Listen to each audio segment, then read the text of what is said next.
Hello mga bebs! Huy! May voice over na naman ng inyong mamaan. Ayan nga, kahit maulan, tuloy pa rin tayo sa ating pagtitinda. Pagbabantay dito sa ating tindahan. Kahit hindi man ganoon kalakasan ng benta dahil sa pag-ulan-ulan, meron pa rin namang pailan-ilan. Medyo apektado na nga rin ang boses ng inyong mamaan dahil sa medyo pa iba-iba ang panahon. Sobrang init sa umaga, ulan sa gabi. Kaya ayan, sinipon na ang mamaan ninyo. Sinamahan pa ng ubo. Kaya medyo namamaos na rin yata. Pero carry lang yan.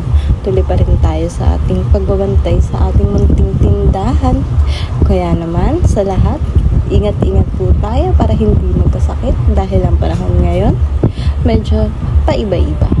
Take care kayo lahat dyan and keep safe everyone. Pag-iingat ng lahat. Ayun lang.